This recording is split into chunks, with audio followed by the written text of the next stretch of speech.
My name is Amelia Perry. I'm on hunger strike currently due to mental health discrimination. I'm trying to access mental health care that's adequate for my needs in an inpatient setting, and I'm not able to access it due to discriminatory behaviours by hospitals. Hospitals are denying me access to double bed rooms because it's apparently their at least de facto policy to deny these double rooms to trans people. Empirically, this seems to be extremely widespread. It's basically the case at almost every hospital in the state.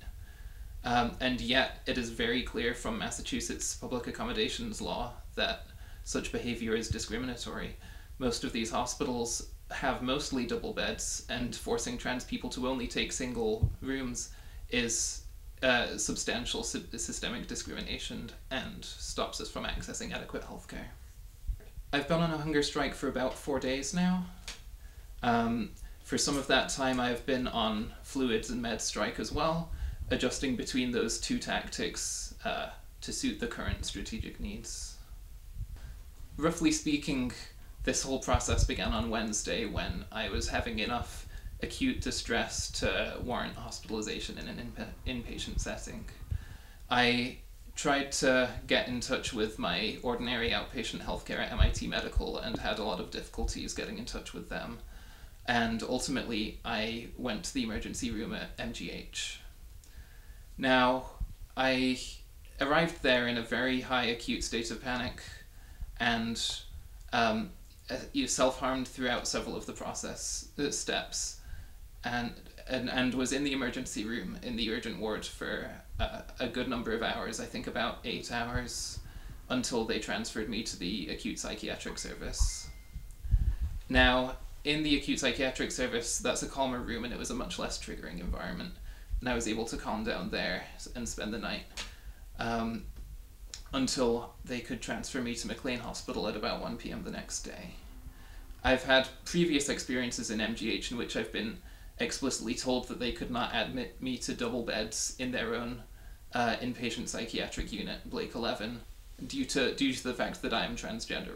Now, in this case, they transferred me to McLean Hospital, which was one of the two options that I put forward. At McLean, I had a 4-hour evaluation process in which I was mostly calm and vocalized my state well and had very good interactions with the eval clinicians. The eval clinicians told me about a PTSD ward they have called Proctor 2 that could be a very good fit for me, and also feeds into a partial hospitalization afterwards called The Hill that would also be a very good fit for me. They also, and throughout, we really fleshed out a lot of my current acute stress as relating to PTSD and to recent trauma. At the end of the eval process, I spoke with one of the clinicians who was describing what my intake would look like. She told me that I could not be admitted to the PTSD ward Proctor 2 because I could not be admitted to a double bed. I pressed her on how that struck me as discriminatory, and she said, verbatim quote, "maybe when society's more progressive." So, while they did not explicitly tell me that I was denied access to that bed because I was trans, it seems rather clear. I was admitted to a single bed in the psychosis ward, North Belknap 2. And the psychosis ward is exactly the opposite of what I need in my treatment. The ward is noisy, it's full of psychosis patients behaving erratically, and that's extremely triggering to both my anxiety, which is sensory triggered, and to my PTSD, which revolves a lot around hypervigilance and feeling unsafe from harassment and assault. And indeed, later in my stay in North Belknap 2, I was threatened with assault by another patient. Upon admission, my anxiety and panic and anger re-escalated fairly rapidly due to the triggering surroundings. And I quickly melted down and was not able to engage with the various nurses and psychiatrists who wanted to have intake meetings with me. My partner Daria was thankfully present throughout very much of this process and was able to try and explain and advocate for me, given that I was nonverbal and in a panic state. In order to try and de-escalate my distress, Daria suggested that I take medication, hydroxyzine, that de-escalates acute anxiety. The nurse brought hydroxyzine and I denied it on the following grounds: that I feel that my anger is righteous, that it's justified, and I don't want to medicate it away and be submissive in that setting. I want to stand up against the discrimination that I'm facing. So I declined the medication, and shortly afterwards I declared hunger strike. I declared that I was no longer taking food, liquids, or medication. Fluid strike is a very sort of urgent and rapid form of strike because the body really can't go without water for very long. Medication strike also threatened me with vaccine withdrawal, which can be fairly severe. We tried to get in touch with the civil rights officer by phone, who was not available. We filed a civil rights complaint by paper, and we filed a request for 3-day release in case it was impossible to get me out sooner.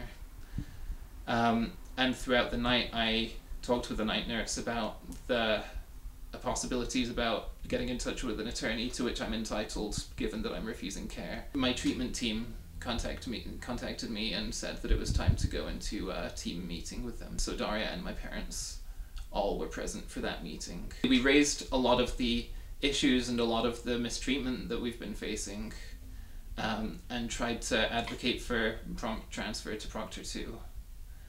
And the treatment team was somewhat sympathetic to those issues and also basically towed the party line, and said that they would try and figure out what the prospects were for a transfer into Proctor 2, said that it probably wouldn't happen by Monday, and tried to give us a bit of a grey area estimate. It said that they would come back and give us a grey area estimate as to what the chances would be.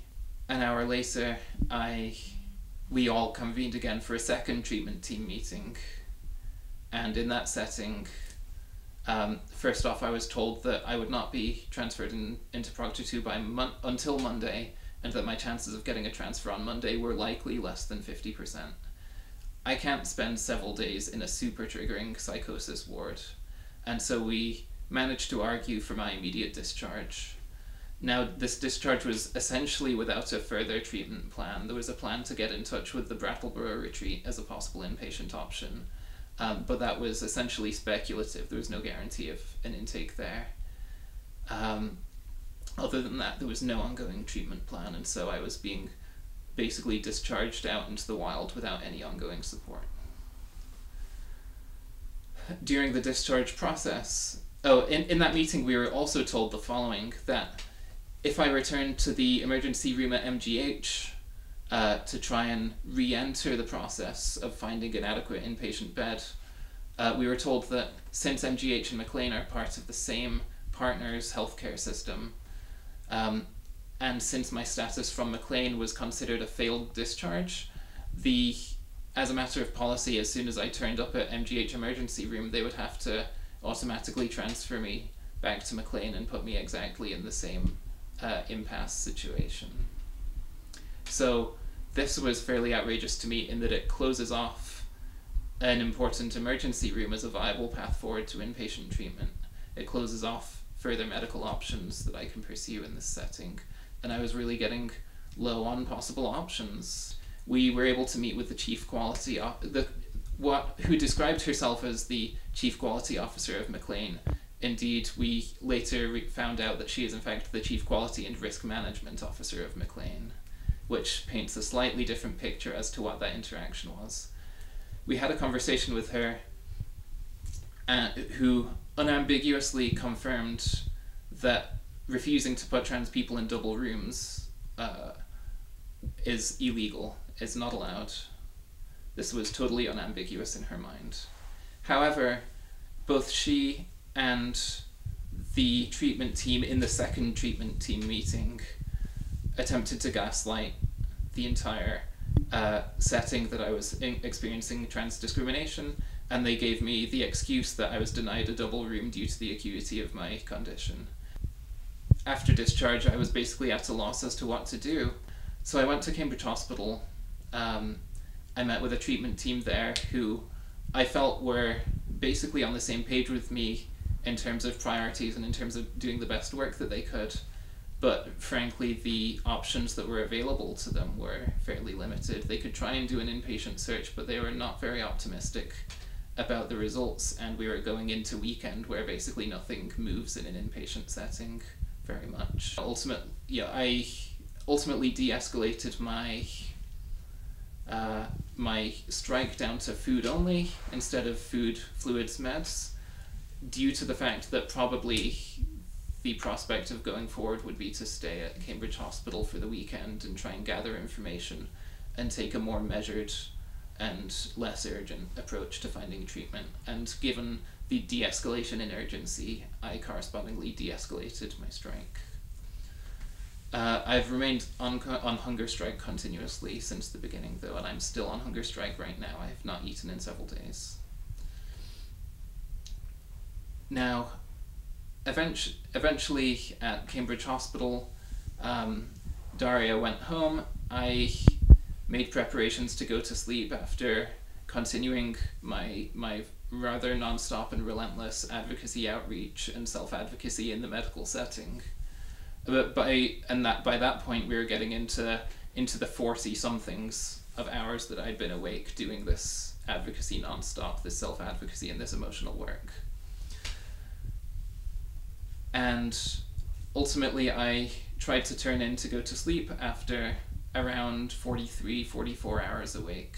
I took sleep medications to help me to go to sleep and get a good night's sleep.